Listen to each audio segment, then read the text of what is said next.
5, 4, 3, 2, 1.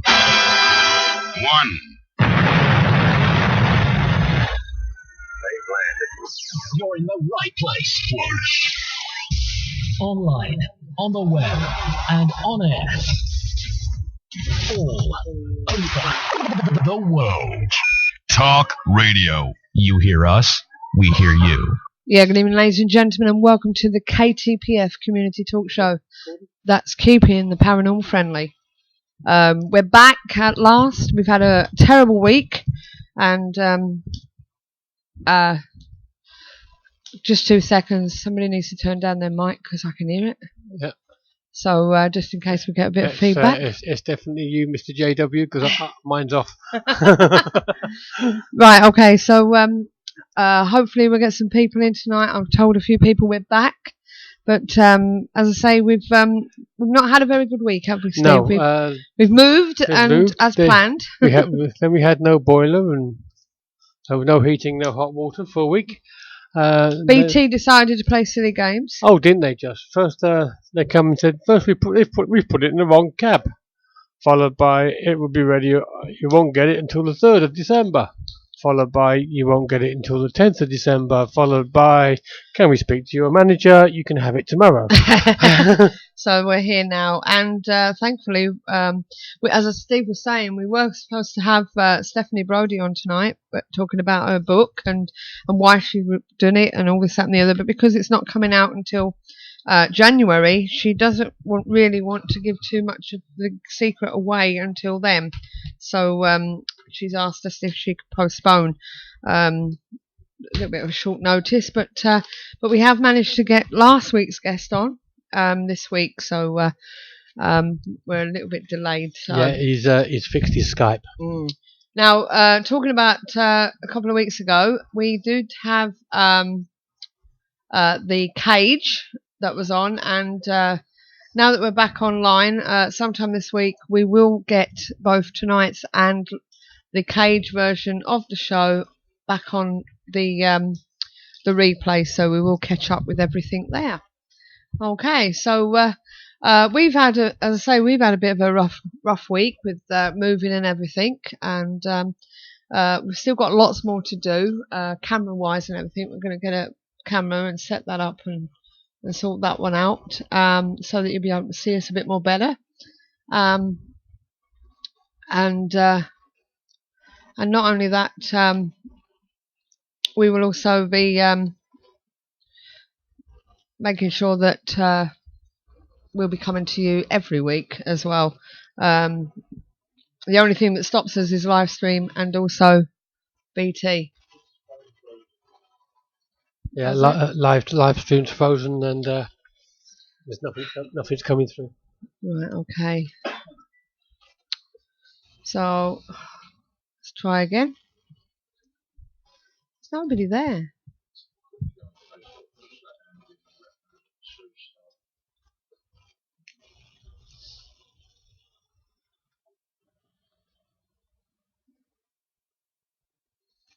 No, we've got no camera at all.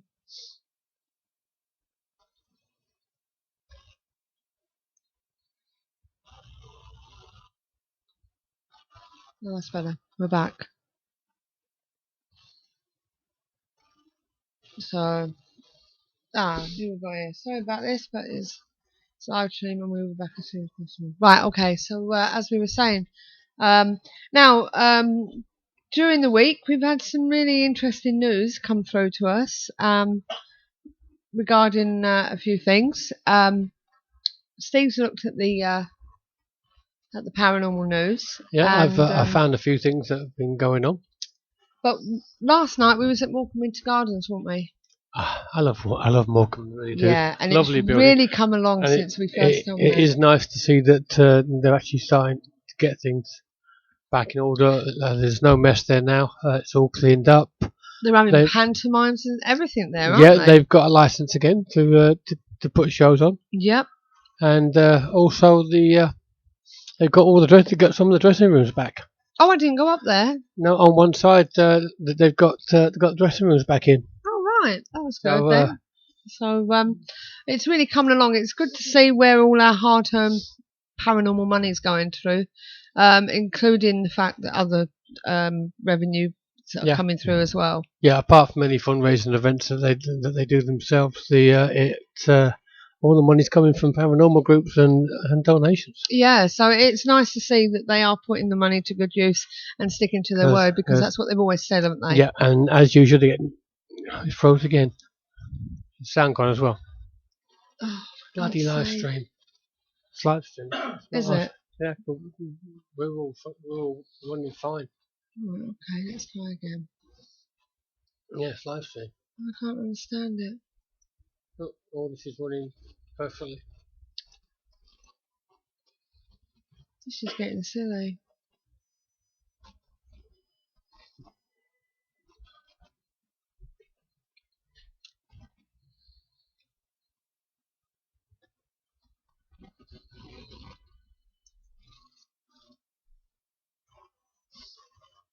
We've got the advert again.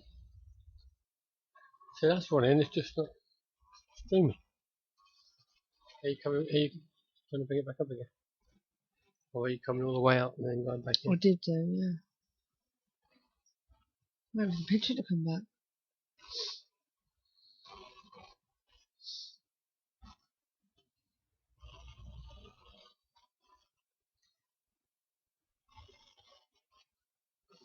Oh, come on.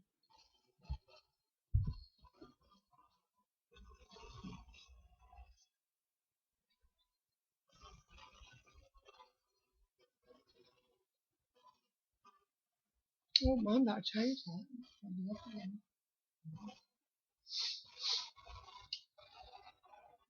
Well, you're back anyway.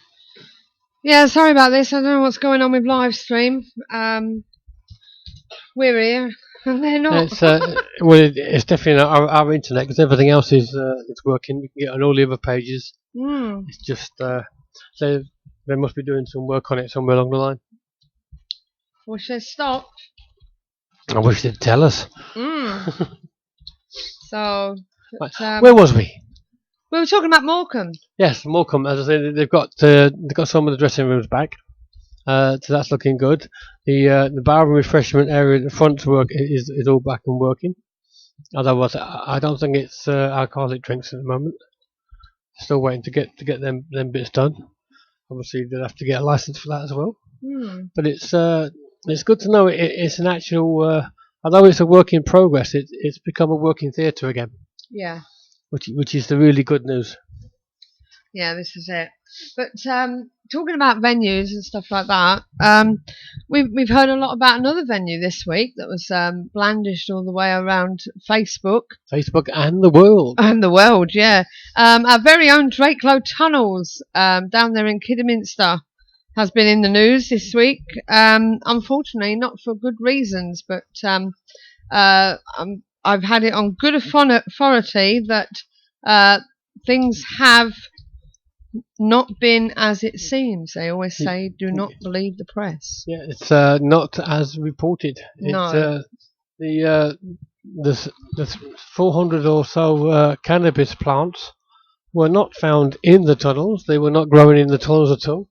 They were growing on a area that had been privately rented out to some people. Yeah, this is it. There was a report that there were more than 400 plants to the street value of £650,000 being seized, and it was discovered that a network of hydroponic equipment, including heating, lighting and ventilation fans, as well as the plants at the complex, which in the Cold War was a designated centre for local government leaders to set up HQ in the event of a nuclear attack. Froze again. Oh, for God's sake. Back. Oh, okay. Sorry about the freezing. What is with... God, for Christ's sake. This is getting ridiculous. Oh, can you hear us when we freeze? No. So basically, we're still out. Are we still out? Yeah. And it's the picture, because everything else is even the bit across the bottom. So it's got to be the camera then. The bit's got. It's got to be the camera. No, not. It didn't come back. It's got to be the camera. I mean, the bit across the bottom's going across, but there's nothing else.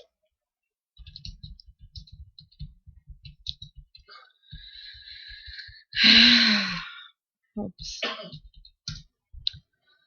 Oh my God! What are we going to do? There's nothing we can do. I mean, if it's going to keep freezing, we can't do the show. It's been a pain of butt. What we can do is carry on with Richard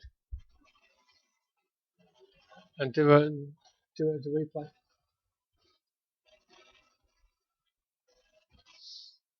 It must be the camera. Well, it can't be the camera because.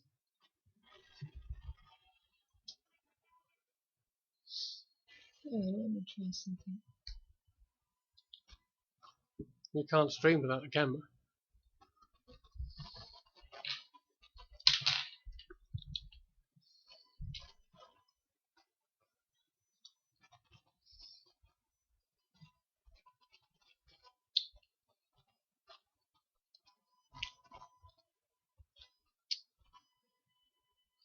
I nearly fucking do it anyway.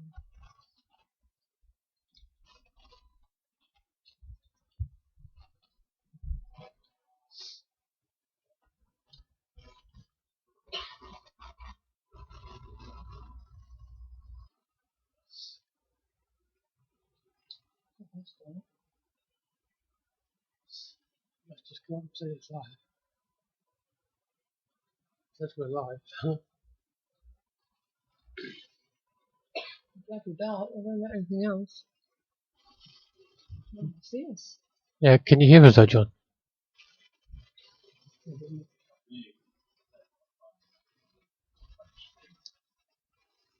Are you sure it's not because I've turned it down?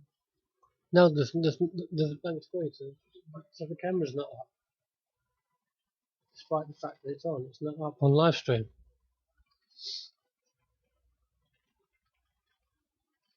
It's still running the other bit. It's not queued up.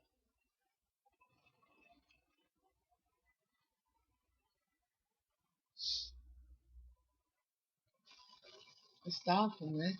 Can you hear us now? It's the camera. It's not up, Sue. The camera's not up. No, it's the camera that's the problem.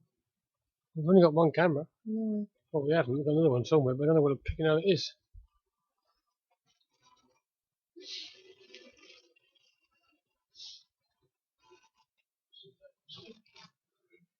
Is it the leaf? I don't know, it might be. The only alternative is to take it out. That's what I mean, the picture's very dark. The only alternative is to take the camera out and plug it straight into the computer, which means it only gets you tonight.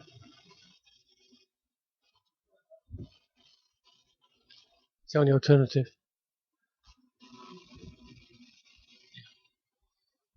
It's the only alternative, mate. Well, go on then. Please bear with us, we're going to change the camera. Why not? I'm online. It's not coming through because there's no camera. No camera, no thing. No, I just waved at myself.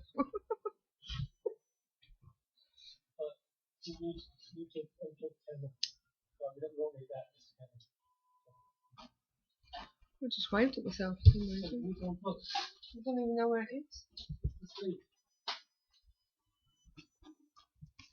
Hang on.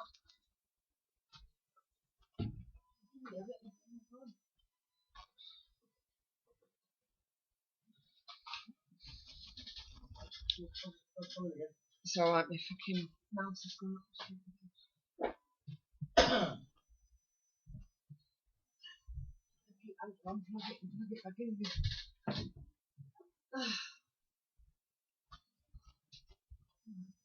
Do you think I must start my computer to apply the changes?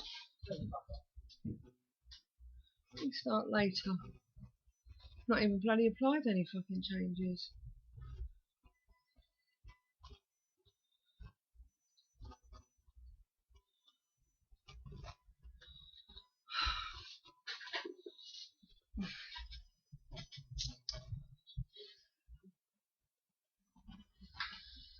Getting ridiculous. And we've got 6 people on.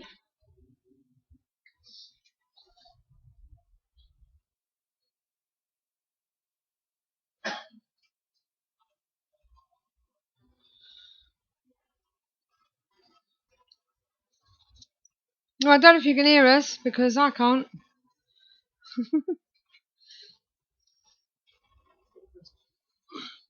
Camera's not plugging in, coming through, is it? No.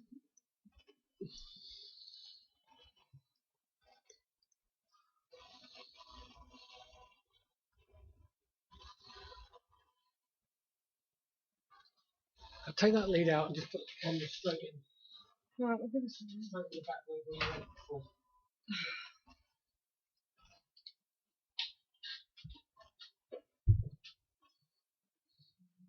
Straight in the back where you had it before. I did have a problem with all these fucking ones.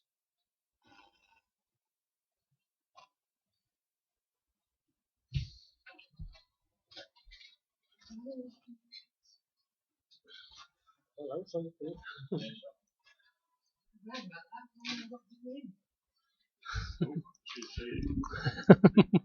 have a fucking job, I've not even got it in. Yeah, so it's come up. It's frozen, but it's come up. For feck's sake.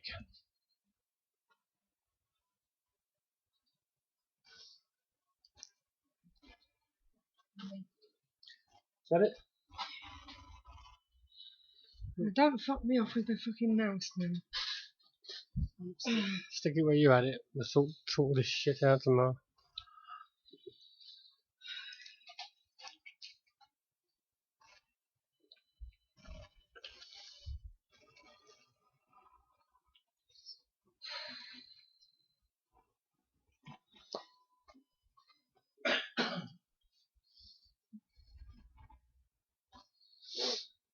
This was me.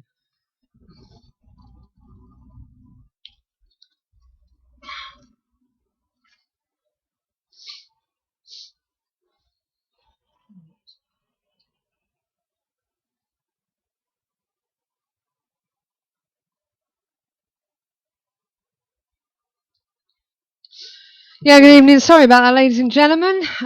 We've got a lead problem, I think, and for tonight only, you'll be looking at my face, I'm afraid. Hopefully that will work. Oh, God. Teething problems. If it ain't us, it's live stream. So if there is anybody there in the chat room, please say hello. So, Well, there's definitely at least 2 people that are not us in there listening.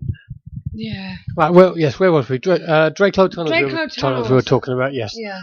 Yes, they found a load of cannabis plants. And it was reported that it was in the tunnels. We've actually spoken to The powers that the be. powers that be at the tunnels, and they were not in the tunnels. They were it was in a part of the grounds that was privately rented from them. And for those of you that have got investigations booked at the tunnels, they are still going ahead. Yes. It's so, not a problem with the tunnels. It was with the land, part of the land outside the tunnels, wasn't it? Yes, this is it. So, the reports were partly true. yeah. True to the fact that they got all the plants and everything, but they weren't actually in the tunnels. So, guys, you can still do Drakelow Tunnels. Fabulous venue when it's up and kicking. As always, you can't guarantee that. Many a time I've gone in there with the keys and opened up and had people talking to me before we've even got in the door. And the sound of traffic. Yeah, traffic, Singing. music, singing, all sorts of stuff going through their footsteps, traffic actually going down the tunnels. Yes. So, but yeah, it's a wonderful venue. So, I think that was your phone, dear. yeah. Just hope my landline don't ring because it's in the other room. We're in a bit of a fluster tonight. Good evening, Andy 707. We're in a bit of a fluster tonight. We've had wire problems and everything. So please bear with us. And as I say, we'll be contacting our guest any moment. Yes, and by next week we will have everything running smoothly. Yeah, then all it will be then is down to live stream. Yeah, we'll have all the wires running as they should be. So you've got me tonight, I'm afraid. A slightly different view to usual. Yeah, a little bit different. As I say, the lead that normally does the extension on the camera has just gone down on us, and we had a bit of a problem. At least the Chelsea stuff is missing. Well, we have moved. Only for a little while. Hang on. I can do that. Hang on. Just for Andy. Pass it here. Let's put it in the camera. Okay. There you go, Andy. Just for you. Dun dun dun. There you go. So anyway, Right, you. I'm a bit warm at the moment. You shut all the bloody doors. If you watch Andy, she'll figure out. And at that point, the camera crashes. Was that, were you flicking your hair or the Chelsea thing going on? The Chelsea thing, I think. But, God, I'm warm. I wish I put the hair up now. But yes, we've just been saying that we've been having problems with the move, though, haven't we? Once we moved in, we had boiler problems, BT problems. They threatened to not put us on until the 10th of December, until I gave them a bit of a talking to, politely. Yes, she said, "Can I speak to your manager?" They went, "Do you want it on tomorrow?" So yeah, and we got it on tomorrow. Yes, we did. So as I say, we were supposed to have Stephanie Brodie on tonight, but she contacted me today and said she thinks it's a bit too early to talk about a book because it's not out until January. Thank you. And so she'll be coming on later, I assume. And so we've got last week's guest who had Skype problems anyway. So hopefully we won't have any problems tonight, because we're going to be talking about the Tasmanian wolf. What, 5 weeks away? Way too soon. What? So, yeah, well, we was just, she said this date and then she changed her mind. So, anyway, so we was just going to give you a prelude of what was going on. Shall I do a little bit of observations? Yeah, you've got 4 minutes. I got 4 minutes. Okay, it's one for 4 minutes. Giving life to the Walking Dead. That made John's eyes light up. A crew of young filmmakers is looking at the Icelandic ghost stories through a different lens. Weird stuff started happening to them when shooting reenactments of an actual ghost stories. In one particular, when Esther went to pick up the film equipment before shooting. I apologise now if this is pronounced wrong. Jokka story. Her car began to shake so badly that she was forced to pull over and visit a mechanic. He performed a full diagnostic check and found there was nothing wrong with the car. Furthermore, when the crew took off to film the Jokka story, all 3 of the cars they were using broke down. Esther took her car to another mechanic who again could not find anything wrong with the vehicle. As soon as the crew was done filming Jokka, all their car issues stopped. Walkers is a documentary that will show the uniqueness of the Icelandic walking corpses. 4 ghost stories have already been reenacted and filmed on their places of origin. But now they ask the public to help us finish filming interviews and do afterwork. Now, here's a story that gives all ghost hunters a bad name. Another bad one. Texas ghost hunters caught burning down historic building in Louisiana. A ghost hunting team is accused of burning down an abandoned Civil War plantation house in Louisiana. They were charged with arson and trespassing, Fox News reported today. Last Friday, 7 men went ghost hunting at LeBeau Plantation House in Araby, Louisiana. According to police, the men had been drinking and smoking marijuana. The group tried to summon ghosts by beating on the walls. When that didn't provoke the spirits to come out, the men set fire to the mansion. Dustin Davenport 31, Joshua Allen 21, Joshua Briscoe 20, Jerry Hamblen 17, and Joseph Landin 20, Kevin Barbie 20, and Baron Meek 29 were arrested and are currently in jail. Davenport is believed to be the leader of the group. The men face arson, burglary, criminal damage, and trespassing charges.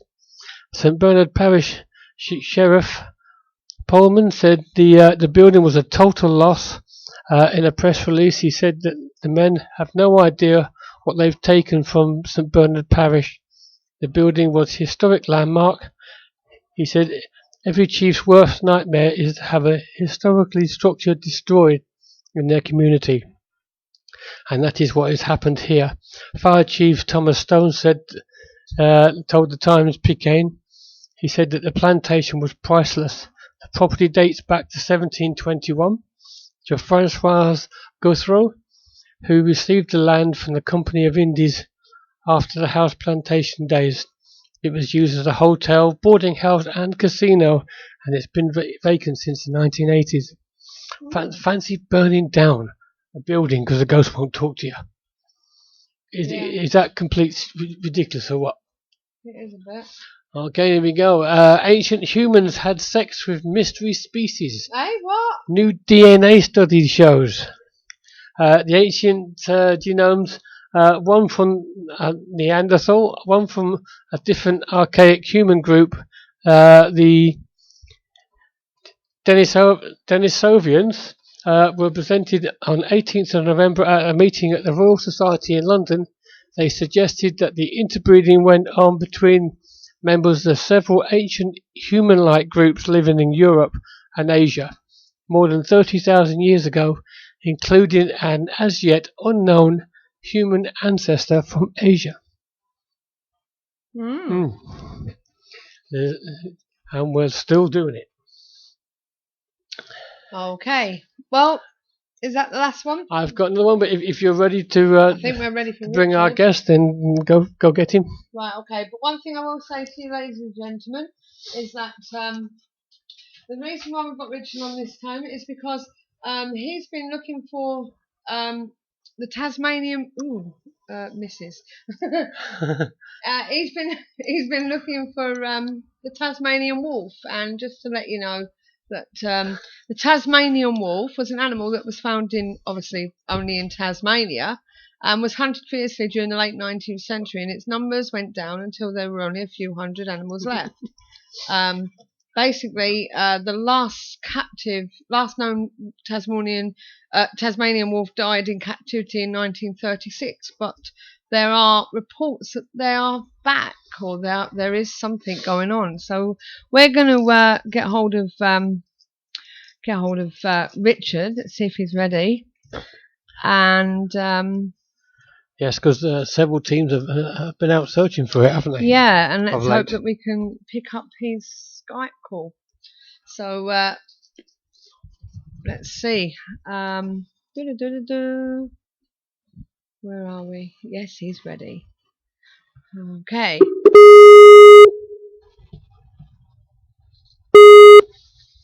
Hi, Richard. Are you there? Yes, I am. Hiya, Richard. How are you? Hello? Can you hear me? Yeah, you went out of sync there for a bit. Are you right? Is that better? Yeah. How are you? Fine, thanks. Good. So, what have you been up to of late? I've not seen you for a while. I can't remember the last time I saw you. Was it the weird weekend? Last year? Well, I've done Sumatra by then. I've done Tasmania since. Right, okay. You actually went to Sumatra, because I know that I think the last time we spoke, I think you was either just about to go, but it got delayed, didn't it? Yeah, I've been to Sumatra and I've been to Tasmania. So what happened in Sumatra? Sumatra was my successful trip so far. Right. We found fresh tracks, we heard the creature calling, we interviewed 11 witnesses. It was really good. Now, when we say we heard the creature, we're on about the ape, aren't we? The orang pendek, yes. The orang pendek. So it's sounding a bit more feasible now. So, just briefly tell us about the orang pendek. When was the last time it was sighted? In the norm, not as a crypto creature. Well, it was seen earlier this year. Some of the witnesses had said they'd seen it early in 2013. Right, and is this a creature that was around a few years ago and got extinct, or is this another breed? No, this looks like it's a completely unknown species of upright walking ape, possibly a ground-dwelling species of orangutan. Right, okay. But one unknown to science. Right. And what do you think the next exhibition to Sumatra, do you think it will be the next step for it? I don't know when I'm going back to Sumatra yet, hopefully sometime next year. Mm-hmm. But I've narrowed down an area and a time to go. Right. Good. Love to hear about that. Richard, hi, it's Steve. Hi there. Do you have are you narrowing down an actual search area to find this elusive ape? Yes, not only a search area, but a time of year. Ah, that's interesting. So you say time of year, are we saying that it's possible that this particular ape actually hibernates? Sorry, is it possible? What? It hibernates. Oh, no, apes hibernate. No, but in June and July, the ketan fruit ripens in this particular area, and the orang pendek moves into the area to exploit this food source. Yeah. It's found around rotting logs. It likes to tear apart rotting logs looking for grubs. Interesting. So I wish I could go on these things, but my body wouldn't allow me. So he's narrowing the net. He is narrowing the net. So you've been to Tasmania. Now, just briefly tell us about the Tasmanian wolf. It was obviously a known creature, and it's become extinct. It was a known creature, and you used to find it in zoos. London Zoo used to have some. Really? It's a flesh-eating marsupial. It's not a true wolf at all. It's a meat-eating marsupial. Its closest living relative is the Tasmanian devil.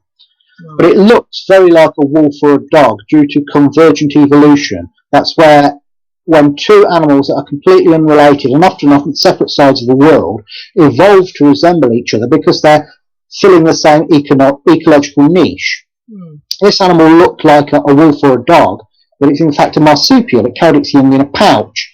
And it was supposed to have died out on mainland Australia anywhere between 2,000 to 4,000 years ago. Yeah. But it survived on Tasmania. And when the white man arrived on Tasmania, they proceeded to wipe out the Tasmanian emu, wipe out the Tasmanian Aborigines, and then they blamed the Thylacine for attacking sheep. Now, certainly it did kill some sheep, but many more sheep were killed by or stolen by humans, killed by wild dogs, and also much more of them died from poor farming procedures because they tried to put too many sheep into an area that wouldn't support them. The Thylacine was a convenient scapegoat, and there was a government bounty on them, and they paid money for every skin brought in, and they snared them, and they caught and during the bounty years they caught well over 1,000 of them on Tasmania, up until about 1910 when there seemed to be a population crash. Yeah. There was a big crash. They were not catching any at all, or very, very few.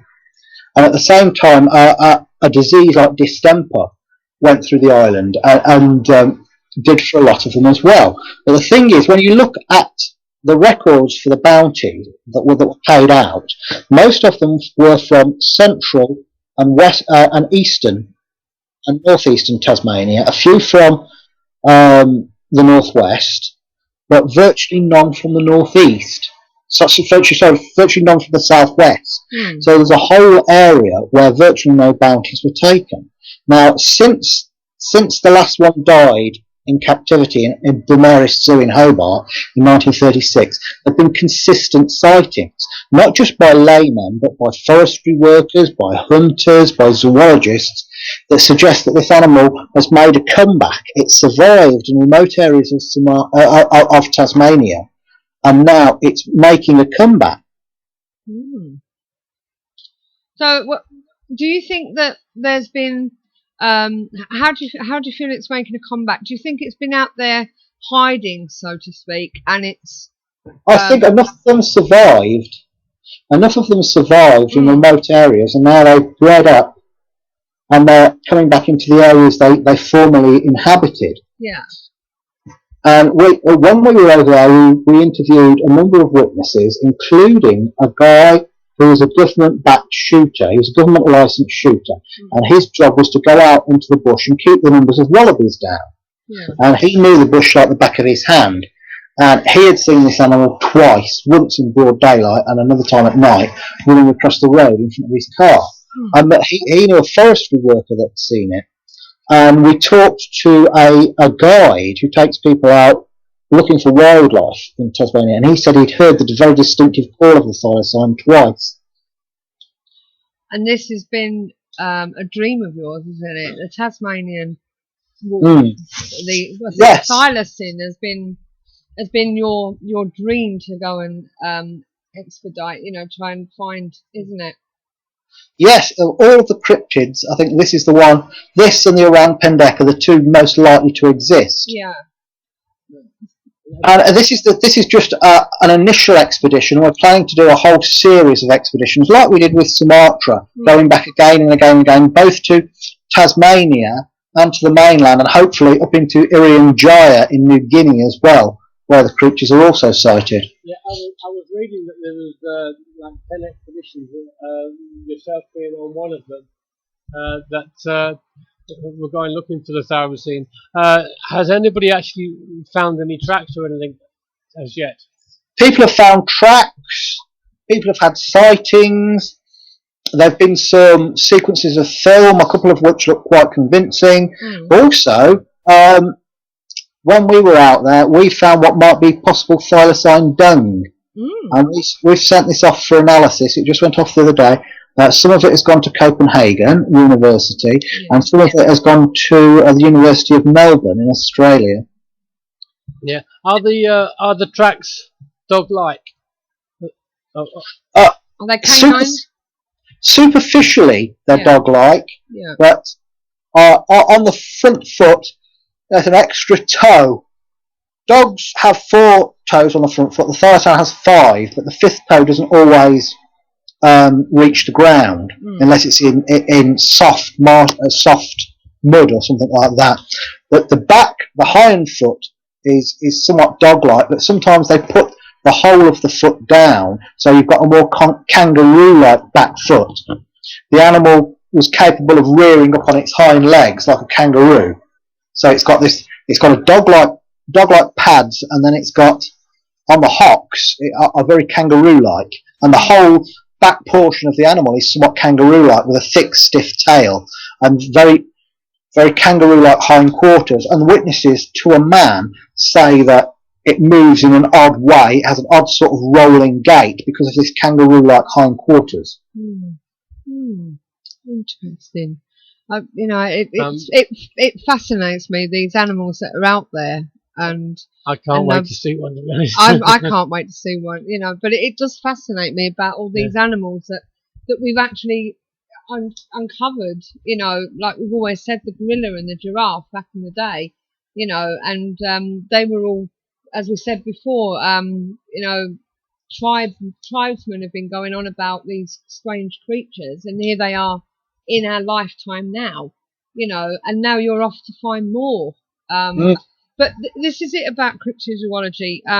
Now, just to let our viewers know, what is a typical exhibition like? What do you actually prepare, and how do you do these sort of things? The key to an expedition is finding good guides, people who can do some groundwork before you get there, so they can find witnesses, they can find where the most recent sightings were, and they can organise practical things like transport and so forth. That's the key to it. So generally when we go over to a place, we will interview eyewitnesses, and we will go to the places where the creature was most recently seen and do searches on foot. And we also set up camera traps. These are like trail cams. They're attached to trees and so forth. When any animal goes past, they've got motion sensors and they'll take a photograph or a sequence of film. In Tasmania, we also had cameras mounted to the hoods of cars. So when we went around on these four-wheel drives at night, they were constantly filming, because 45% of Thylacine witnesses say they saw Thylacines at the side of the road or crossing the road on remote country roads. And Tasmania itself is about the size of Ireland, but the population is less than 500,000. And there is so much wilderness there. It's unbelievable, the lack of human interference and massive areas where nobody ever goes. So virtually anything could be living there. And you've got to have a passion for this, obviously. It's not just something you go out on a whim to do, is it? You know, you're roughing it, aren't you, really? Yes, yeah. Tasmania was their spring, but it was a bad spring, and it was raining, hailing, freezing cold. Oh. Any bush tucker trials while you were out there? Sorry? Any bush tucker trials while you were out there? Oh yeah, we ate roadkill Bennett's wallaby and roadkill tiger quoll. Yeah. Mm. Do we know what the Thylacine's preferred meal is? Its preferred game. Do we know what the Thylacine was? Is its preferred meal? What it's like? Oh, it's a flesh eater. Yeah. It killed and ate other marsupials mainly. Things like wallabies and pademelons and wombats, and it was known for preferring highly vasculated organs. It would kill the animal, its victim, by biting the neck or the chest with its powerful jaws. Then it would rip the animal open, and it would eat the heart, the lungs, the liver, lap up the blood, and the rest of the meat. It would never return to a kill. It would feed off a kill and eat the blood-rich organs. The rest it would leave to the scavenging Tasmanian devils. So this, obviously you are a cryptozoologist, and for those listening that are unsure about what a cryptozoology is, it's basically looking for hidden animals that are, there's been sightings and things like that. Now, when people think of hidden animals and stuff like that, they think of things like the chupacabra and the Mongolian worm and stuff like that. And it's like Cannock Chase. They seem to have apparently werewolves and stuff like that down there. I don't know if you've heard of that in that area. Now, what would you say to people when they're obvious? The layman's terms would be things like the chupacabra and stuff like that. The norm that people know about. Well, Mongolian deathworm, I've investigated that. It almost certainly exists. It's probably an Amphisbaena or worm lizard. The stories attached to it are almost certainly apocryphal. But I travelled for 1,000 miles through the Gobi Desert talking to nomads, and they were all describing the same animal. And it seems to be some sort of burrowing reptile, something 2 to 3 feet long, about as thick as your arm, shaped very like a salami or a draft excluder. Occasionally comes up to the surface and preys on mice and other small animals. They hold it in great dread, and a sighting can throw our whole community into a panic, and they'll pack up their gers, the circular tents they have, and all their livestock, and move out of an area if one of these things is seen. But the chupacabra, it's a bit of a catch-all phrase for mysterious animal killings and odd creatures in Latin America. It almost certainly doesn't exist as an actual species. It's probably more a cultural phenomenon. So you would say that the chupacabra is probably not one animal, but a myriad of animals. It's all sorts of different things. It's coyote attacks. It's wolf coyote hybrids. It's all sorts of things, but it's not one creature. The idea of this kangaroo-like spiny-backed thing with big eyes drinking blood is basically it's a media creation. And what about the Makalamambe? dinosaurs and stuff like that. What do you The think? dinosaur of the Congo, the Michaelia member, it probably exists, but it's almost certainly not a sauropod dinosaur. No. The idea was that it was a sauropod dinosaur, one of the long-necked plant eaters like Diplodocus, Apatosaurus, Brachiosaurus, Ceteosaurus, and so on. But we know now that these animals didn't live in water; they lived on dry land like elephants and moved in herds. So this thing, the Michaelia member, tends to spend most of its time in water, so it's almost certainly not a sauropod dinosaur. And we can add to that there's no evidence that non-avian dinosaurs survived the KT extinction of 65 million years ago. If it exists, it's more likely to be a very large monitor lizard. Yeah. Now, you've all heard of the Komodo dragon, haven't you? Yeah. The lizard that's from the Komodo Islands and surrounding islands in Indonesia. In Australia, up until about 10,000 years ago, there was a much bigger relative of the Komodo dragon called Megalania. It was about 30 feet long, Megalania prisca, and there are persistent reports in the Sundarbans in India and Bangladesh of giant monitor lizards about 30 feet long, and there are persistent reports from New Guinea of giant lizards as well. So the Michaelia membe may well be a giant monitor lizard. Yeah. We're talking about a lizard the length of a bus with claws like meat hooks, scales like chainmail, razor-sharp teeth, and a venomous bite. So it's a very formidable animal. But these tribesmen, they see these creatures, they don't know what they're looking at, do they? So they just think monster, don't they? Yes, yeah. So the Michaelia membe, the name means he who blocks the river, because they say it's so large that if it turns sideways, it will block the river. Yeah, yeah. Now, when it comes to cryptozoology, how did you get into it, Richard? It's a subject that takes time, it takes research, it takes trust, obviously, in these people that you're going to these far out places. So you need to trust these guides, don't you? And basically put your life in their hands.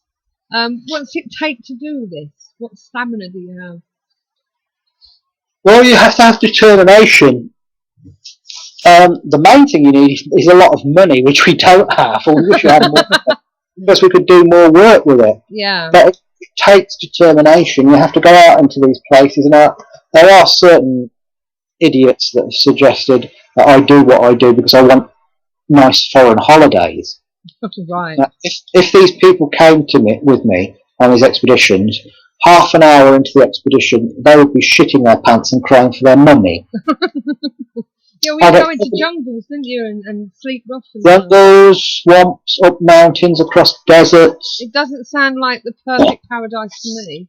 No, it's very hard going. So when it comes, as I say, cryptozoology, it's been going for a long time. It doesn't come up under the paranormal subject, but it comes under the weird and wonderful, so to speak. But basically, what kind of creatures would you say has been found under this topic in recent years? There are lots of large new animals that have been found. The Vuquang ox in Vietnam, which was a horned mammal that was the stageway between the cattle family and the antelope family. There was the Chicoan peccary, which is a pig-like animal, very sort of a sofa, and it was only known from fossils from the Ice Age. That turned up in the 1970s in South America, alive and well. So we know that there are big animals out there, still awaiting discovery. Some of them known only from the fossil record. Yeah. But the science seems to have this blind spot with zoology. Yeah. You see, it's fine for a theoretical physicist to write a paper where they talk about hypothetical particles that no one has ever observed.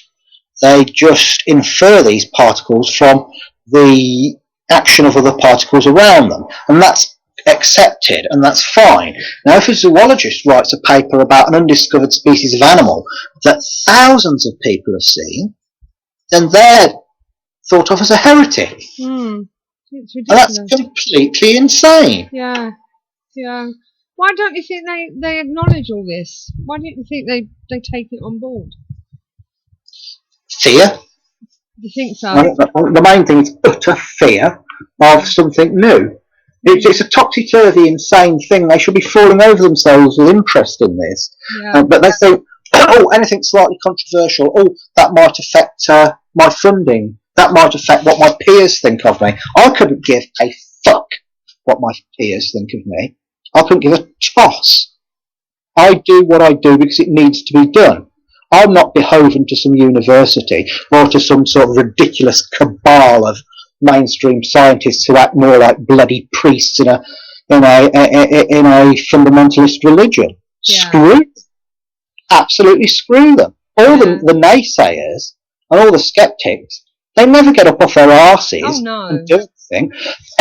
They'll proclaim this can't exist or that can't exist because I haven't seen it. Yeah. Not because they've ever gone and looked, not because they've ever gone out into the jungle or the swamps or the mountains or the deserts. That's where the discoveries are made. Yeah. Not some cushy lecture hall. Well, this is it. You know, you need to go out and do the job, don't you? Not exactly just read books, sort of thing. When I studied zoology at university, they were making mistakes that would shame a schoolboy. Mm. They didn't know how many species of crocodilian there were, and they couldn't tell you the name of the Tasmanian Wolf, the Latin name. There were people there, and I kid you not, there was one man who was so specialised, he'd spent his entire life studying the morphology of periwinkle penises. There was another man who knew everything there was to know about dragonflies, but bugger all about anything else. It's ridiculous. They need to update more.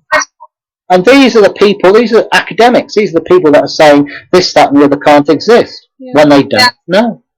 Yeah, they do. They need to open their eyes. But the thing is also, cryptozoology, like you say, people think that you're doing it to get a good holiday out of it. Now, you fund this yourself, don't you? It's not. Yes. You don't get sponsors or anything.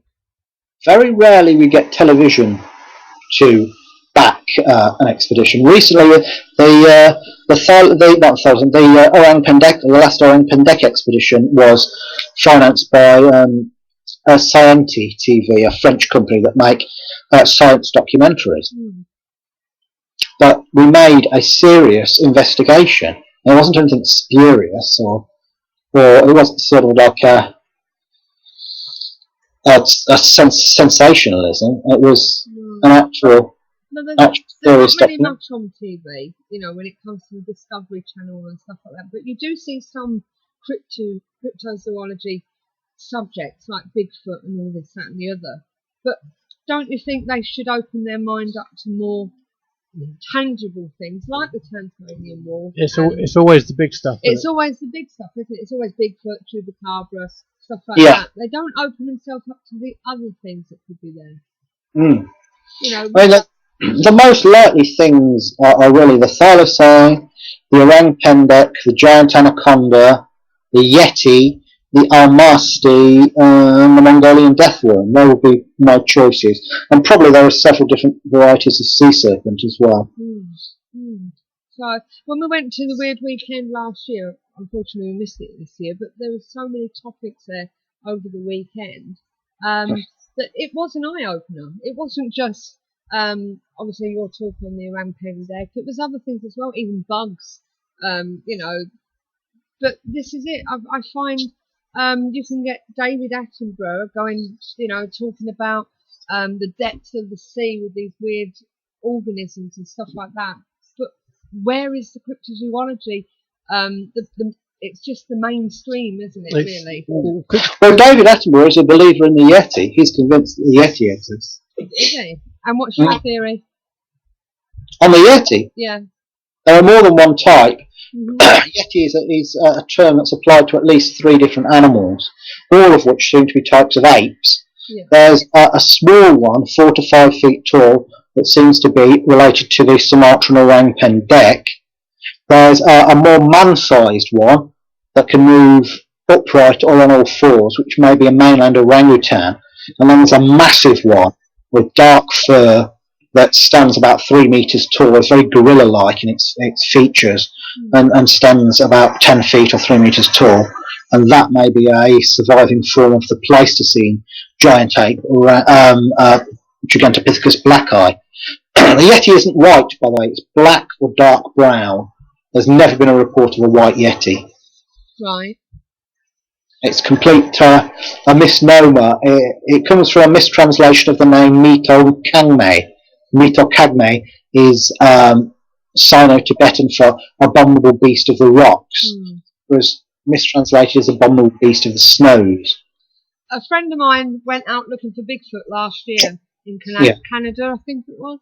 Yeah, and he just got back from Russia as well. And he's just got back from Russia doing something. I can't remember what he did there, but he was looking for the Yeti. Oh, was he looking for the Yeti? Yeah. But he went to Canada, and there was a YouTube thing where they felt as though something had come into their camp. To me, honestly, it looked like somebody in a sleeping bag. To be honest with you. Oh yeah, Did you see that? Yeah, is this Adam Davis? Yes. Yes, Adam Davis. Yes, I've worked with Adam Davis, and I've been to Russia with him on the track of the Almasty, and a friend of mine went with Adam. India for the Yeti. So yeah, do you know Adam Davis? I've had him on the show, but his friend and Simon Meller, he's a friend of ours. He went with him, and he's into all this sort of thing. But his last expedition, when he went to Canada, he got the fur and everything. I don't really know what happened after that, but they were analysing it for this Bigfoot. But there's been so much hype around the Bigfoot, I feel, don't you? Yeah, well, the thing is about the North American Bigfoot, if the Bigfoot hunters in North America spent more time actually looking for Bigfoot instead of being at each other's throats, they'd have found it years ago. I don't get involved in the North American Bigfoot because there's so much squabbling in it. I'd rather work in Asia with the orang pendek, the Yeti, and the Almasty. Yeah, well, they're more, to me, they seem more tangible, if you understand what I mean, because everyone's always talking about Bigfoot and everything else. When you start hearing more about the orang pendek and things like that, and it's like, wow, there's got to be something else out there. Yeah, absolutely. And it's just an incredible subject. So you when did you come back from Tasmania? About 3 weeks ago. Bloody hell, not long then. Yeah. So and what's actually in the process of elimination at the moment? What's being well, we found some dung and we sent it off to be analysed in Copenhagen and Melbourne. Now, this dung was found in very remote places where there had been recent Thylacine sightings. It looked too big to be from a Tasmanian devil, and it looked too big to be from a quoll, which is another kind of flesh-eating marsupial that sort of looks like an outsized ferret with spots. Okay. So hopefully we'll get some results from that, and that would give us some ideas.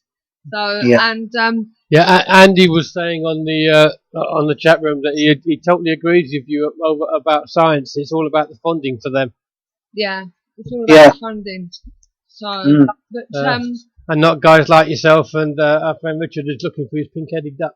Yeah, Richard and his pink-headed duck. Yes, Richard Thorns and the pink-headed duck. Yeah. Now, this is a guy who went out into Burma. I think he's been 3 times into a very dodgy country. It is, isn't it? And he risked his neck on his own pocket to look for this very rare species of duck. What an amazing thing to do. Yeah.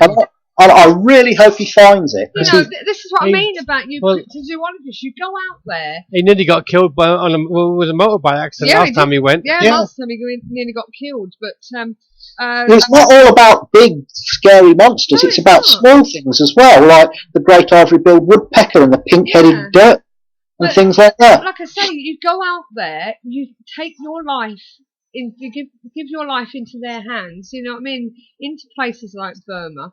Just to do this for, to try and get people to find out what's going on out there, what's happening in our world. My colleague John Downs wants to go to look to St Helena, where they imprisoned Napoleon, He wants to go and look for a giant earwig, the world's biggest species of earwig. It was about 4 inches long. It was found on St Helena, and it's not been seen since the 1960s. And he wants to look for it. Some people might sit there and think, why look for an earwig? Why do this? But, you know... Because the earwig leads to something else. It does lead to something else. But you know, but some people might think, well, why go and look for something, you know, why spend all that money to go and do this, that and the other? But I think it's a good interest. Thing. It is. Interest. And if we can prove it still exists, it's a major triumph for science. Mm. Do you think cryptozoology will ever be recognisable? Do you think people will come forward and say, yeah, well, let's do this sort of thing? Well, it's getting that way already, particularly since the discovery of Homo floresiensis on the island of Flores, a tiny hominin that was about 3.5 feet tall, that was around until at least 12,000 years ago and may still be there. Now, originally they thought it was a dwarf island form of Homo erectus, but recent work on the skull and the wrist bones suggests that it's an Australopithecine, a much more primitive hominin that was found only in Africa and supposed to have died out nearly 2 million years ago. Wow. Now, if this thing was existing 2 million years out of time and half a world away, that begs the question, what the hell else is out there? Well, this is it, yeah. And how did it get there? It reminds me of when I've watched the likes of King Kong frozen in time, and then all of a sudden the iceberg melts and he comes out, and God knows what else that I used to watch when I was a child. You know, it does pique the interest. You know, people do want to go out there and find out what other animals or creatures are actually still living that we don't know about. It's a fascinating subject, you know, and we need people like yourself and John and everybody else that have got the know-how and the guts to go out and do it. Yeah, got the old miracles to get up and do something about it. But this is it, you know, we need that side. Well, what annoys me is all the online skeptics and the internet trolls. They're all the sort of people you know never do anything. They never bring anything to the table. You know that if you got them to come on an expedition, they would be breaking down within the first day. Oh yeah, I probably would be, but it's fascinating. I'd love to do it, but you just see the first big spider and run the opposite direction. I would. I would. I'm not into spiders, I must admit. But, you know, that's the only thing that scares me, apart from the fact I don't think my body would take it. But, you know, we do need people like you, and you know, and I do hope that people will turn around and say, well, yeah, we need to do this. You know, it's all right having zoologists. We need these cryptozoologists to go out and do that. And I do hope that somehow you do get some sort of sponsorship. These things take time, and I'm sure I've mentioned this to you before, but in the early 70s when they were trying to film the snow leopard in the wild, it took them 7 years before they got film of a snow leopard in the wild, and that was people who had a lot of financial backing, not people that were doing it off their own bat with stuff from their own pocket. No. Well, I think it was yourself, Richard, that actually told us that it took them 10 years to get film with the panda, and they knew where it was. Yeah, wasn't it you that said about the panda? It took them about 10. Yeah, it took about 10 years or something for them to realise that it actually existed. No, to get actual film of it. To get a film and they knew where it was. And they knew where it was. You know, but you know, it's just crazy. You know, these creatures have got to be out there. You know, there's signs of them. It's time the likes of zoologists realise that without cryptozoology, there is no zoology. Yeah. What do you think of that? Did you get that? Yeah. Absolutely, yeah. You know, so... He looks so tired. He does. He looks like he's still catching up from coming back. Yeah. Was it really a tiring exhibition? It was, yeah. It's the only time I've really had jet lag coming back because it was such a long journey. Yeah. Yeah. So, you've had some books going on at the moment. What was the last? You had the Pandek. That was That was a recent one, and your Green Stories, was it? Or something? Green and Pleasant Land, Yeah. which is a collection of horror stories based on British folklore. Yeah. And I've got one called Hayaku Monogatari, which is the first in a set of 4, which will make up 100 Japanese horror stories, all about monsters and ghosts from Japanese folklore. So you say it much better than I do. Have you got any other books coming out soon? Not just yet. I'm editing together an anthology of Fortean horror by various different authors, many of whom are Fortean investigators. I will be working on a book on the Thylacine, but that's going to probably take a couple of years, because I want to get at least another expedition under my belt before I write the book. Yeah. Have you got any expedition papers being published? Well, I'll be doing my write-up of the Tasmanian expedition for the journal Animals and Men, and also on the 15th of January at 7 o'clock in the evening, I'll be lecturing for London Haunts and Horrors at the Melton Mowbray pub in London. Oh, that'll be good. When it comes to this CFZ, the Centre of Fortean Zoology, you are the director, aren't you? Is that right? I'm a zoological director. John Downs is the director. Right, I'm yeah. the zoological director. Yeah, so John Downs is the director, and that's been going how long now? Oh, good Lord. Since the early 90s. Yeah, and I think is it next year's the 14th, is it? Weird Weekend? The 14th Weird Weekend, yeah, and I think that the Centre for Fortean Zoology has been going something like 25 years now. And there's been, and out of that time, there's obviously been the odd one or two creatures that have been, as you say, discovered and put on the map, so to speak. You know, so, but we hope that it does continue. We hope you continue. You know. Did you say John was joining us tonight? No, I was wondering whether he was going to or not. But did you ask him? No, I didn't. Oh, well, that's why he's not joining us then.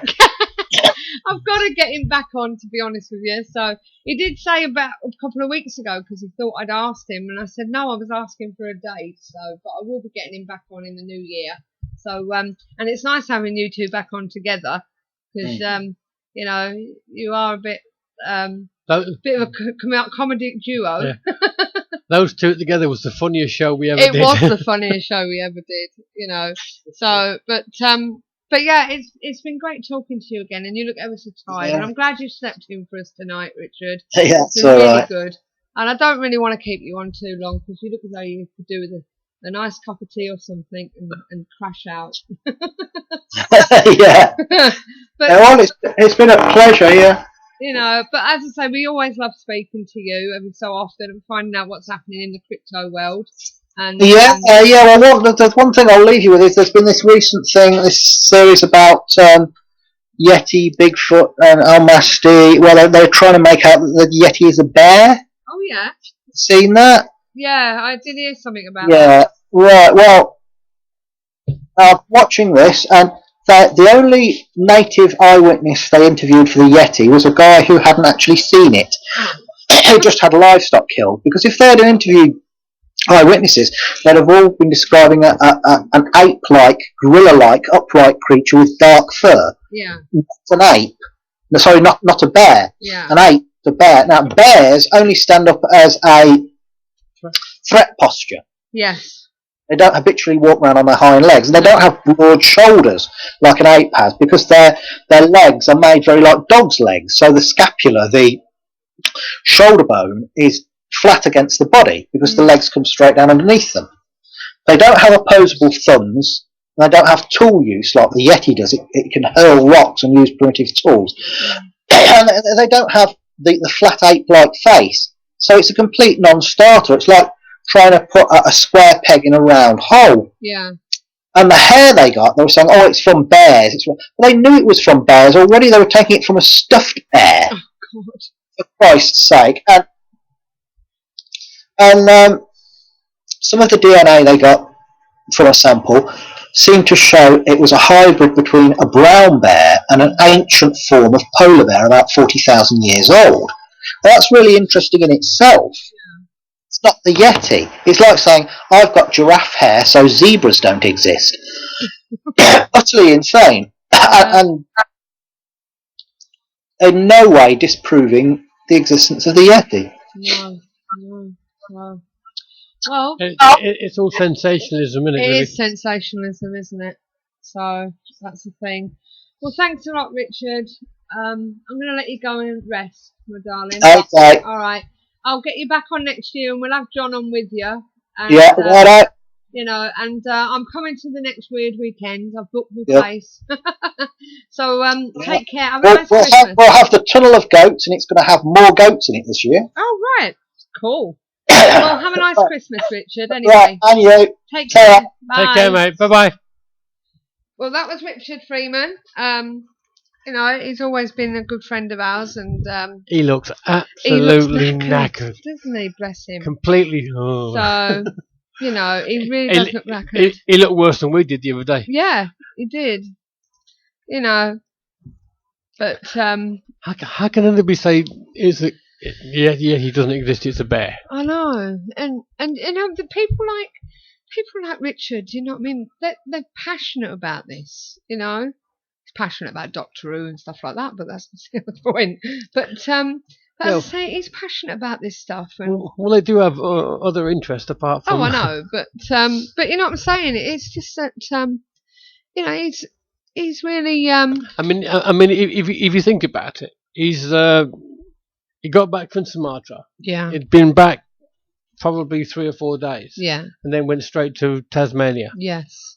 to do that. Yeah. And then he's back again now. And no wonder he's You been know, and he was saying that apparently people think it's a glorified holiday for him. For God's sake, would a glorified holiday for you be sleeping in a jungle, in a bloody silly hammock? It's probably raining and God knows what else. Only, you know what I mean? only if Ant and Deck were coming down during the day.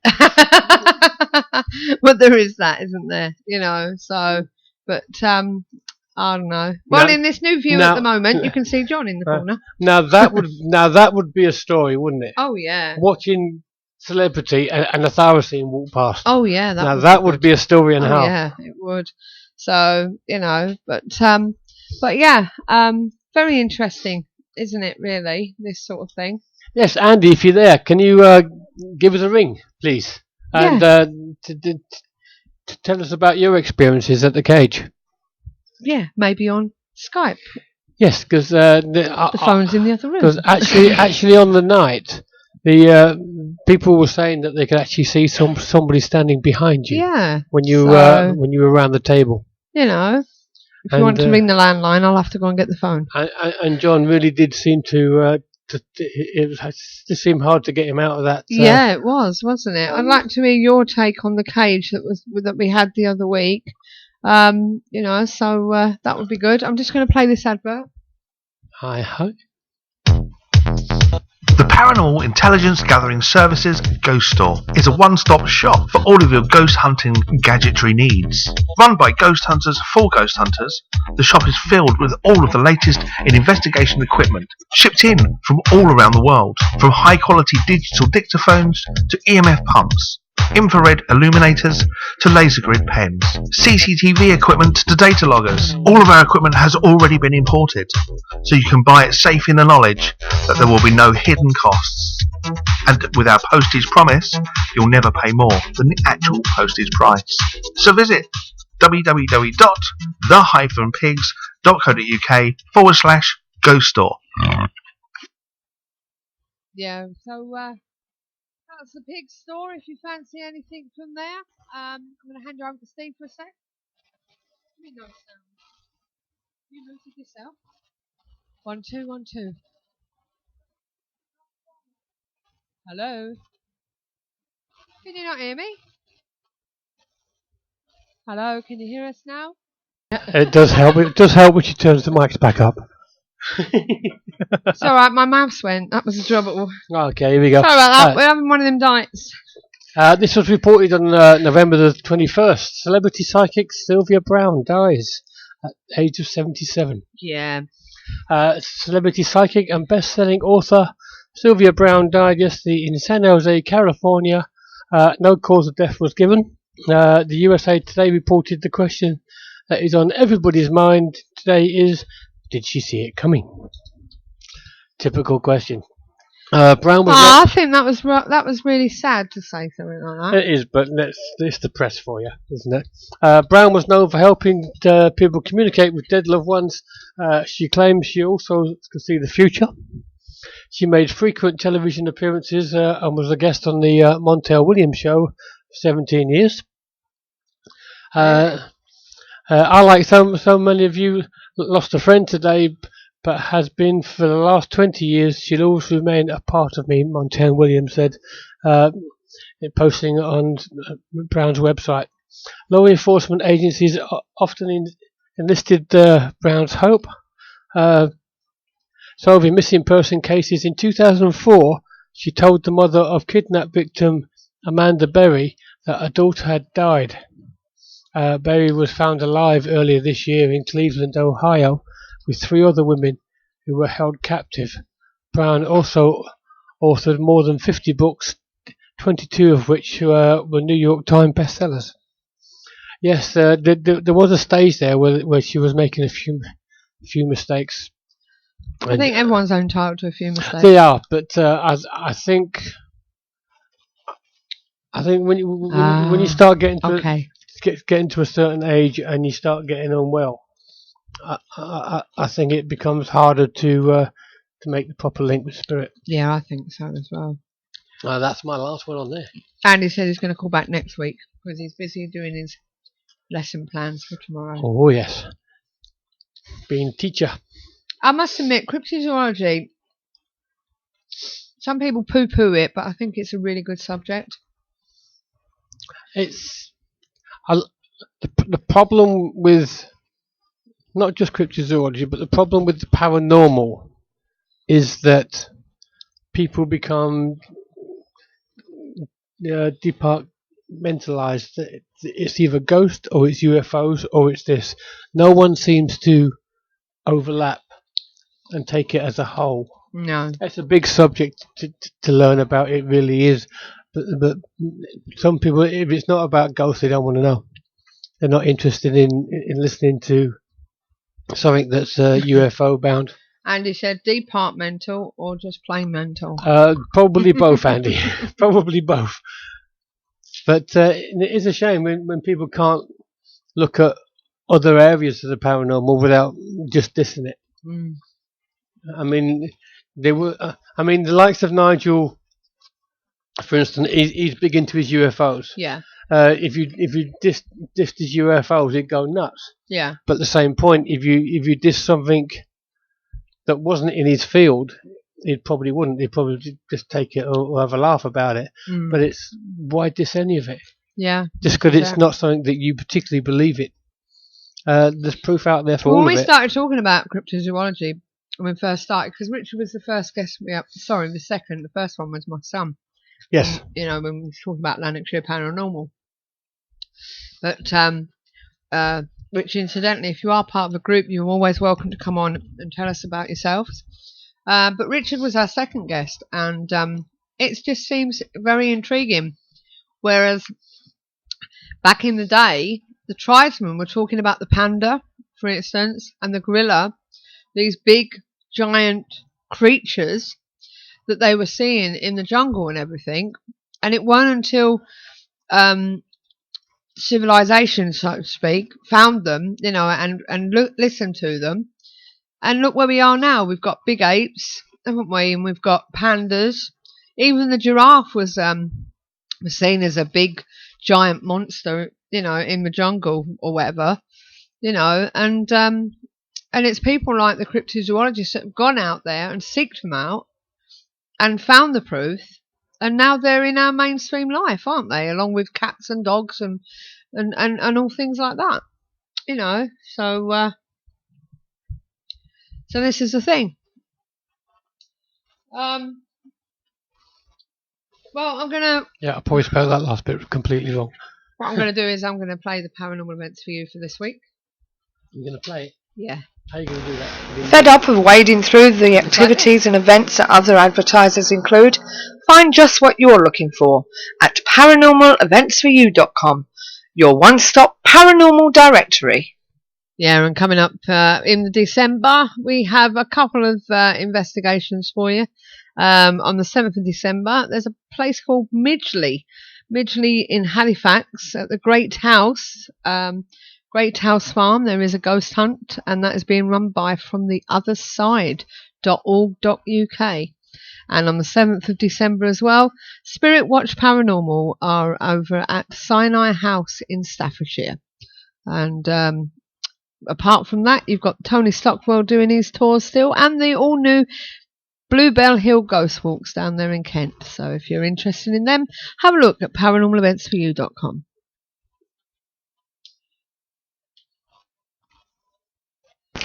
So check out the one-stop paranormal directory for more investigations and events, available now. Paranormaleventsforyou.com also offers banner advertising for only £10 per year. See our website for more details. Paranormaleventsforyou.com, your one-stop paranormal directory. Yeah, well. There you go. Well read, Susie. Thank you. So, well, there's not much for us to do tonight, is there, really? I mean, I would just like to say, I mean, I put it on there. I think it doesn't matter what guest comes on, what subject they talk about, there is always at least one part of it that makes me think, well, there could be something to that bit. Even if you completely don't believe, or you think that the person that you're listening to is a complete idiot, there's always at least one part of what they're saying. Yeah. It strikes a note of maybe that. This is it. And all those maybe that's could add up to something that's real. Yeah, definitely. In it. Yeah. The world is a strange place, and we still don't know what it's all about.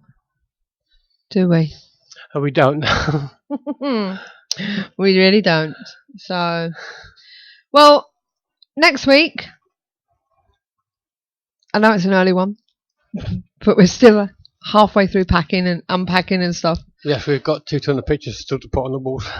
Obviously not tonight, because our neighbours will do their nut. Yeah, no problem. Come on next week and talk to us, Andy. Yeah, come and tell us all about what happened. Yeah. Okay. And it's a bit what's name tonight, because we did originally plan to have 2 guests on, and basically, but it was only this afternoon that one guest cancelled, which is her prerogative. But she's hoping to come on in the new year when her book comes out. So you know. But as I say, we've now moved. We're getting the hang of it. Yes, and we're getting the office sorted out. And next week we'll have all the wires sorted and in situ, so the cameras will permanently in place. So we haven't got to keep moving it about. You know. So this is it. So so hopefully everything will be sorted out. And next week we've got Neil Arnold coming on, and he's going to talk to us about big cats, isn't he, Steve? He is indeed. And also we'll be talking to him about his Bluebell Hill Ghost Walks as well. So tune in for that. And oh hello, I've got a message. You have a message? Cool. Who's sending you messages? So I said, will John be calling? Oh, he thought I meant he was going to be what's naming. But I'm going to remind Neil that he's on next week. Neil Arnold. Mr. Neil Arnold. Mr. Neil Arnold. So, and no, Andy, not at the moment. We don't feel anything is present. It's surprising. It feels like a much bigger house. It does, yes. And when you think about it, the only difference is we've got one less bedroom and one more room downstairs. So you've basically just moved one room. It does seem very big. But at the moment, nothing's made itself aware to us. Although Susie did have a jump the other day, didn't you, girl? Yeah. I heard something coming down the hallway. She heard something coming down the hallway. It was a cat playing with a box. That definitely made her jump. Oh, definitely. So, what is next Sunday's date? I can't remember now. Oh, it's the 8th. So yes. So that would be Neil Arnold talking about big cats and Bluebell Hill. Oh yes. So And scat. and scat. Yes, bit of scat. We had a bit of scat with Richard, didn't we? Dong. Yeah. Yeah, it's amazing how people just come up with scat all the time, isn't it? Though they're always checking the scat, aren't they? Well, that's what. Apart from maybe getting some form of DNA, it's a way of finding out what the animals are actually eating. Yeah, scat man. Yeah, that's what they call it, scat. Don't they? Cat poo is scat. So, and as I say, we was at Morecambe last night. Just in case you didn't catch it at the beginning, it was a bit quiet, wasn't it? It was bloody cold. It was cold, but it was quiet. Yeah. So we were there last night. But the good thing about it, like we were saying, that it's good to see that they are using the money wisely and trying to bring it back to what it should be. And they've started to have pantos and stuff on there. The parquet floor is all back down. Yeah. And working. I'm not sure whether the floor is actually working. I don't know, but at the end of the day, they got the front extension on the stage. They're having entertainment license, put stuff on. Yeah, the entertainment license is through. They've put in the dressing rooms again on one side, and mirrors and boilers and everything. You know, and for those of you, just in case you didn't catch it at the beginning, Drakelow tunnels are still doing investigations because the cannabis had nothing to do with the tunnels. No, it was outside on rented land. Yes. So everything's all okay as it should be down there, which I was quite shocked about when I read about it. We got John, didn't we? We told him. Yeah. When he told John Blackburn, he went, thanks for that. Have you not heard, Andy? They found 400 plants, £650,000 worth. Pounds for the cannabis actually growing. Yeah, It's the start. Yeah, so we missed the start as well. I'll send you the link. But yeah, it basically it's all good. Yeah, we spoke to the powers that be, and it wasn't actually in the tunnels. No, it wasn't. It was on the. I think it was at the end of Tunnel 4, the land at the front there, where we used to go in. That was being rented out. Yeah, there was a few jokes going around the fact that all the investigations we had, it was just us hallucinating because we was all stoned. But you know, I wish. But at the end of the day, no. No wonder they see ghosts, man. Hi, Doc. Hey, oh my God, you're late, Doc. We're about to finish. Yeah, I'm sorry to say it's a short show this week. Short show this week because we lost one of our guests. So, but we've just been saying about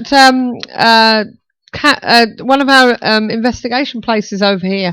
They found 400 plants of cannabis. And I know it made America. I don't know whether it made Doc's area. Quick ring in and be a guest. Yeah, ring us up, Doc, and tell us. Or shall I ring you and you can tell us what you've been up to? Yeah, go on in. Go on in, give me a ring. Shall I give you a ring, Doc, to see how things are going with you? So. Yeah, because he's just had a lot of work done on his house. So it'd be interesting to see if any spirits have. Yeah, that's the point. Why was there just a flash out in our hallway? I don't know. Probably to do with I'm a Celebrity, get me out of here. Flashing in our hallway? Yeah, because the door's open and they're doing things and they've got flashy bits. Okay. So, you know, either that or maybe a car went past. So, but give Doc a ring.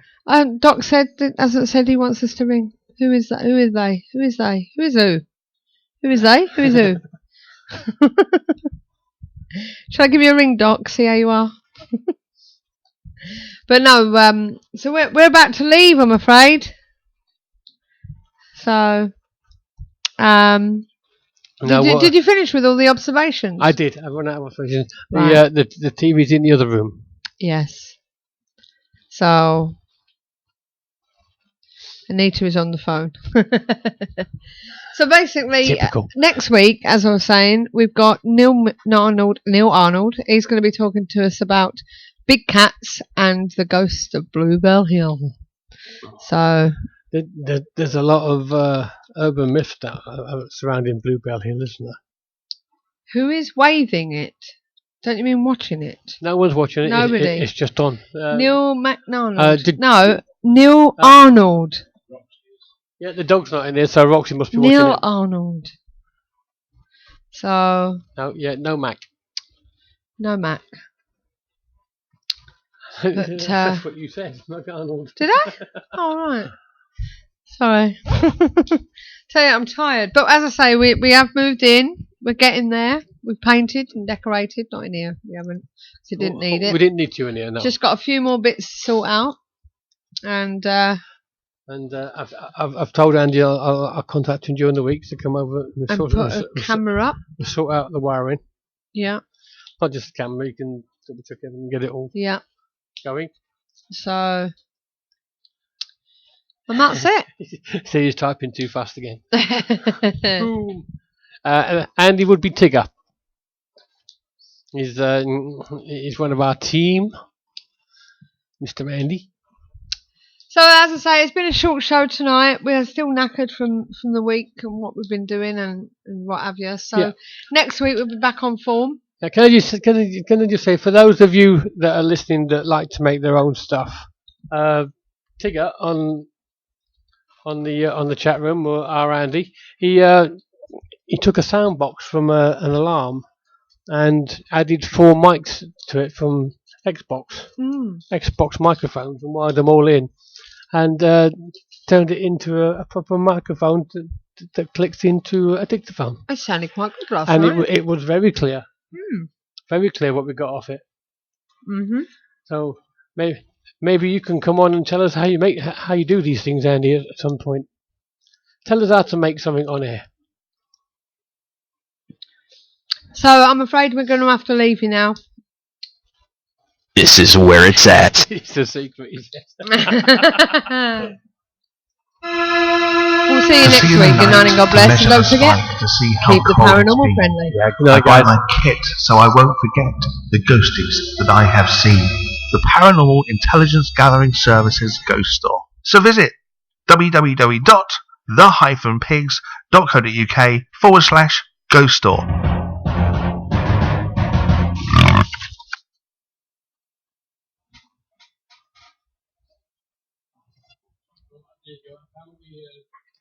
John couldn't hear us for the backing track, so we'll say it again. Good night, everybody, and don't forget, keep the paranormal friendly. Bye. Night, guys.